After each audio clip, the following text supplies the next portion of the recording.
ان کے ساتھ جیل میں غیر انسانی سلوک ہوا. جو ذاتی اناج تھا ضیاء الحق کا، ضیاء الحق آپ کو پتا ہے باقاعدہ طور پر جھک کر بھٹو کے بوٹ پالش کرتا تھا. یہ حقیقت ہی خوشامد کرتا تھا اور بھٹو نے سے کبھی ایک ملازم سے زیادہ حیثیت نہیں دی. ضیاء الحق کے اندر یہ احساس کمتری تھی جو وقت کے ساتھ آہستہ آہستہ دشمنی میں بدلتی رہی. ضیاء الحق نے ذاتی انتقام کو عدالتی قتل کا لباس پہنا کے بھٹو کو پھانسی دی. ذوالفقار علی بھٹو سندھ کا ایک وڈیرا تھا، ایک جاگیردار تھا، عوام میں مقبول تھا، انٹرنیشنل سطح پر اس کا ایک نام تھا، اسلامی ممالک بنانے کی وجہ سے وہ مشہور و مقبول شخصیت ہے اسلامی دنیا میں. برکلے سے، آکسفورڈ سے پڑھا ہوا تھا. اب دوسری طرف ضیاء الحق کے غریب گھرانے کا، معمولی گھرانے کا، ایک جس کا کوئی خاندانی سیاسی پشت بنائی نہیں، ایک ماتحت قسم کی ذہنیت، احساس کمتری کا شکار شخص، خوش آمدی درباری، میر جعفر والی نفسیات، وہی کیفیت. کہاں آکسفورڈ اور برکلی جیسے اداروں سے تعلیم حاصل کرنے والا بین الاقوامی سیاست پہ قداور شخصیت، اور کہاں ضیاء الحق جیسے ایک معمولی افسر، خوش آمدی، چپلوس. اب یہ بھٹو کے پاس پہنچ تو گیا، لیکن یہ جو احساس کمتری تھی، جسے نفسیاتی زبان میں دیکھیں اس رویے کو inferiority complex leading to overcompensation کہا جاتا ہے. اب یہ طاقت ملنے کے بعد انتقام کی صورت میں آتی ہے. اسے ماہرین جو نارسسسٹ ریونج بھی کہتے ہیں، یا انگریزی میں سے displaced aggression due to inferiority complex بھی کہا جاتا ہے. لیکن اردو میں آپ اسے دیکھیں تو اس لیول پر جو نفرت ہے ضیاء الحق ہے، اور لفظ کیا ہے؟ قبر ایک مردے دو. ذوالفقار علی بھٹو کے ساتھ وہ پھر بھی وہ ایسے کام نہیں کر سکا جو آج عمران خان کے ساتھ ہو. یہ بات اب آپ سمجھے. آپ 1971 کی کتابیں پڑھیں، افسران کی لکھی ہوئی. پاکستان کے 93,000 قیدی تھے، ہندوستان میں گئے، انہیں کس طرح رکھا گیا؟ محبت اور پیار سے، کوئی ظلم و ستم نہیں ہوا. جنرل ارولہ کے نیازی کے ساتھ دستخط کی وہ آپ منظر نامہ دیکھیں. کلبھوشن یادو کو آج دیکھیں پاکستان میں کتنے پیار سے رکھا گیا. احسان اللہ احسان جیسے دہشت گردوں کو پاکستان کے سرکاری ریسٹ ہاؤسوں میں پورے خاندان کے بچے ہوتے رہے اس دوران. بریگیڈیئر رضوان غداری میں سزائے موت پاکستان میں، اڈیالہ جیل میں شہزادوں کی طرح رہ رہے. اور عمران خان کو وضو کے لیے پانی بھی گندا دیا جائے تاکہ بیماریاں جنم لیں. اسے توڑنے کے لیے یہ سفید ٹارچر. یہ معاملہ کیا ہے؟ احساس کمتری.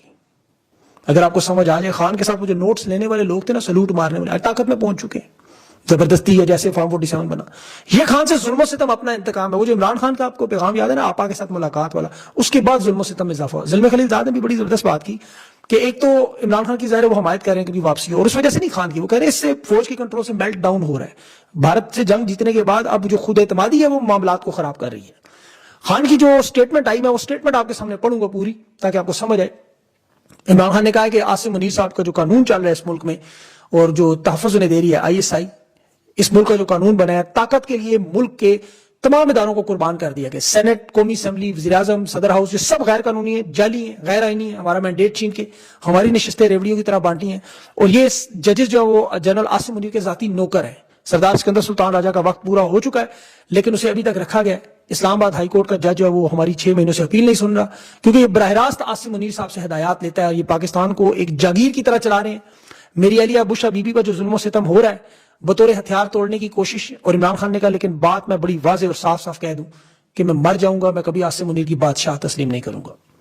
یہ قبضہ گروپ ہے جنہوں نے زبردستی قبضہ کیا ہوا ہے، اور یہ ڈاکو ڈفر الائنس ہے. 26ویں ترمیم سے انہوں نے جو خود مختاری کی ہے. ججز کی بات ایک پولیس والا اڈیالہ کا افسر نہیں مانتا، میری فیملی کو جج اندر آنے کا کہتا ہے، وہ پولیس والا آنے نہیں دیتا. یہ عاصم منیر اور محسن نقوی جس طرح کرکٹ سنبھالنے کی ان کی اہلیت آپ دیکھ لیں کہ ٹیسٹ کرکٹ ٹیم 9ویں نمبر پر تمام شعبوں میں تباہ و برباد، بنگلہ دیش سے بری طرح ہاری ہے، افغانستان سے ہاری ہے. اور میرے اوپر ٹارچر کر کے 22 گھنٹے جو مجھے جیل میں رکھا، قید تنہائی میں رکھا گیا، کتابیں نہیں دی جا رہی. یہ عالمی انسانی حقوق کی بدترین پامالی ہے کہ 3 گھنٹے کے حکم کے بعد جج نے مجھے 1 کتاب دی. میری فیملی نے 25 کتابیں مجھے بھیجی، لیکن یہ سپرنٹینڈنٹ اڈیالہ جیل غفور انجم ٹارچر کے ذریعے مجھے نہیں مطلب یہ سارے معاملات ہونے دیتا. بچوں سے ملاقات، بات چیت ساری. اور عمران خان نے کہا میرے بچے عالمی عدالت میں جائیں گے. وہ کسی سے مدد نہیں مانگ رہے، اپنے حقوق کی آواز بلند کر رہے ہیں. اور جب ٹرمپ کی حکومت بھی آئی تو عمران خان نے کہا میں نے کہا تھا پاکستان کے فیصلے پاکستان میں ہوں گے. ہم نے تمام دروازے پاکستان میں کھٹکھٹائے، کسی نے سنوائی نہیں کی. لیکن ایک مرتبہ میں نے صرف مذاکرات کا آغاز صرف ایک دفعہ، وہ 26 نومبر اور 9 مئی کے کمیشن کے مطالبے کے ساتھ کا. لیکن 26 نومبر کو انہوں نے نہتے عوام پر گولیاں چلا دی، اور اس کے بعد اب بات چیت کی کوئی گنجائش نہیں. یہ گروپ نظام قبضہ کر چکا ہے. اور خان نے پارٹی کو بیرسٹر گوہر، سلمان اکرم راجہ، علی مین کو، جنید اکبر کو تحریک چلاؤ، ورنہ یہ قبضہ گروپ آپ کی پارلیمانی پارٹی بھی آہستہ آہستہ تباہ کر دیں گے. لیکن خان نے کہا میں ڈٹ کے کھڑا ہوں، 80% قوم میرے ساتھ ہے، خوف کے بت توڑ دیں. اور یہ پارٹی قیادت اور پاکستان کی عوام کو یہ بیانیہ اٹھانا ہوگا. تحریک انصاف کے سوشل میڈیا کو اس پہ نظر رکھنی چاہیے، کون اس ٹویٹ کو ری ٹویٹ کرتا ہے یا نہیں کرتا، وہاں سے آپ کو سمجھ آ جائے گی. لیکن اس وقت محسن نقوی اور علی مین گنڈا پور کے درمیان ایک باقاعدہ پلاننگ کے ساتھ جھڑپ شروع ہوئی ہے. یہ جو آپ دیکھ رہے تھے نا کل MISI پہ، یہ میرا خیال میں ڈیکوائے ہے، مطلب آپ کی توجہ ہٹانے کے لیے. محسن نقوی نے ایک ٹویٹ کی ہے ابھی ایک کہ یہ ایک صوبائی عہدیدار ڈیرہ اسماعیل خان میں طالبان کو ہر مہینے بھتہ دے کے اپنی جان بچاتا ہے، لیکن ان کو اپنا نہیں پتا. بہت سارے پاکستانیوں کو بھی نہیں پتا کہ یہ خود لشکر جنگی کے سربراہ ملک اسحاق کو پیسے دے کے یہ چینل کے مالک تھے اس وقت، تو اپنی جان بچاتے رہے، شہباز شریف بچاتے رہے، یہ بتا دیتے رہے سب کے سب کہ ہماری طرف نہ آئے، باقی جو مرضی کریں، یہ اتنے کمزور تھے۔ بہرحال اب میں اس پہ زیادہ بات نہیں کرنا چاہتا۔ عمران خان کا یہ جو بیٹوں کا معاملہ ہے، اس کی مہم بھی ایک چل رہی ہے، وہ بھی بتانا آپ کو ضروری ہے۔ اس میں سرفہرست تو پرویز الہی کی گاڑی کے سامنے جو طلال چودھری صاحب ہیں، وہ آپ کو پتا وہ لیڈ کر رہے ہیں نون لیگ کے وہ تمام لوگ جو میاں نواز شریف کی اس گھٹیا سیاست کے علمبردار ہیں، جس میں بے نظیر بھٹو کی جہازوں سے فحش اور گندی تصویریں گرائی گئی، بے نظیر بھٹو کے ساتھ ایران کے اسکینڈل بنائے گئے، اخبارات میں باقاعدہ چھپواتے تھے، کتابیں لکھواتے تھے ان کے اوپر، اور یہ عوام میں وہی پروپیگنڈا کہ جیمز گولڈ سمتھ اسرائیل کا پانی اندازہ کریں مجھے تو کی عقل کی حالت میں ایسی آ رہی تھی۔ قاسم اور سلمان کی جی کون سا گوشت کھاتے ہیں، پیتے کیا ہیں، کل یہ کہیں گے کہ پتہ نہیں خطرے ہو چکے ہیں کہ نہیں، یہ نمازیں پڑھتے ہیں کہ نہیں، بحث مباحثہ اس پہ ان کے باقاعدہ بیٹھے ہوئے سارے طریقے صاحب کے ورکرز کو بھی وہ بھی کوئی پیچھے نہیں رہے، دیکھیں خیال کرنا چاہیے انہیں، وہ بھی مریم نواز صاحبہ کے بارے میں، نواز شریف کے بارے میں ایسی باتیں کر رہے ہیں، مطلب قطر کے شیخ کا ذکر کرنا، پنڈی کے ساتھ تعلقات، کیپٹن صفدر کے 2024 کی شادی ختم ہو چکی ہے مریم نواز صاحبہ کی، مطلب دیکھیں یہ ان کی بیٹی کے، مطلب اس طرح کی باتیں نہیں کر رہی، یہ کچھ ایسی باتیں دہرائی نہیں جا سکتی۔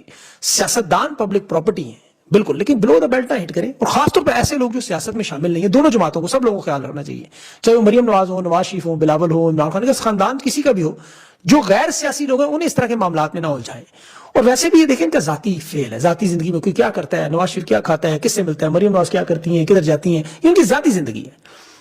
نون لیگ کی پہلی حکومت میں دیکھیں جب جمائمہ کے اوپر ٹائلوں کا کیس بنایا گیا، عمران خان کو ہمیشہ اسی لیے یاد رہتا ہے کہ وہ رشتہ ٹوٹنے کی بہت بڑی وجہ بنی تھی، تو یہ اسی پیرائے میں چل رہے ہیں جس میں خواجہ آصف، ان جیسے اسمبلیوں میں ڈاکٹر یاسمین راشد، شیریں مزاری پر، تحریک انصاف کی خواتین پر آج بھی وہ گھٹیا زبان اور غلیظ زبان استعمال کرتے ہیں، ان کے ورکرز کی سنی جاتی ہے۔ تو میرے خیال میں دیکھیں دونوں کو یہ خیال کرنا چاہیے، تحریک انصاف کے ورکرز کو خاص طور پہ اس پہ احتیاط کرنی چاہیے کہ وہ کوئی ایسی بلو دا بیلٹ باتیں نہ کیا کریں۔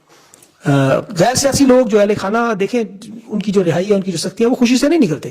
آج قاسم اور سلمان کے پاس بہت کچھ ہے زندگی میں کرنے کو۔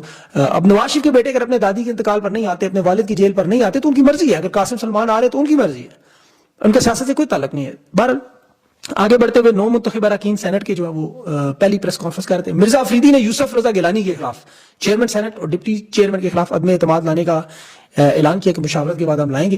اب یہ دیکھنا ہوگا اس میں کیا معاملہ ہے۔ اور بلوچ دھرنے میں آج بلوچ رہنما بڑے خوش تھے کہ بلوچ مائیں بہنیں جو اسلام آباد پریس کلب میں اپنے پیاروں کی بازیابی کے لیے بیٹھی ہیں، وہاں عمران خان کی بہنیں بھی گئیں۔ یہ دیکھیں 3 سال پہلے بھی سردی کے موسم میں پھٹی ہوئی جوتیوں کے ساتھ آئی تھیں مائیں بہنیں، احتجاج کر رہے تھے، اس وقت سردی شدید تھی، آج گرمی شدید ہے، ان کا فرش عذاب بچھا ہوا ہے وہاں، ریاست کے انتقام کی کارروائیوں کے سامنے بیٹھی، ماروائی عدالت ان کے اوپر جو ظلم ہوتے ہیں اس کا وہ برداشت کر رہی ہیں۔ مریم نواز بھی ان کے دھرنے میں گئی تھی، آپ کو یاد ہوگا، لیکن وہ اتنی بزدل نکلی کہ انہوں نے آ کے ٹویٹ ڈیلیٹ کر دی، اور اس کے بعد دوبارہ کبھی زندگی میں بلوچ نام ان کے منہ پر نہیں اور انہیں اقتدار مل گیا۔ ظاہر ہے اسی سلسلے کی کڑی ہے۔ لیکن آج دیکھیں اگر علیمہ خان بھی موجود ہے تو کل یہ اقتدار میں آئیں گے تو ان کا بھی ان سے ہم سوال پوچھیں گے آج بلوچ معاملے کا کیا بنا۔ تو اس معاملے کو ہمیں بھولنا نہیں چاہیے۔ زیادتی ظلم جہاں بھی دنیا میں کہیں ہو اس پہ ہمیں آواز اٹھانی ہے، چاہے وہ پاکستان ہو، فلسطین ہو، یا دنیا میں کہیں بھی ہو، غیر مذہب ہو، جو مرضی ہو، ہمیں ان کا ساتھ دینا ہے، یہی ہم سب لوگوں کا مشن ہونا چاہیے، اللہ کا حکم ہے۔ اپنا خیال رکھیں، مجھے اجازت دیں، اللہ حافظ۔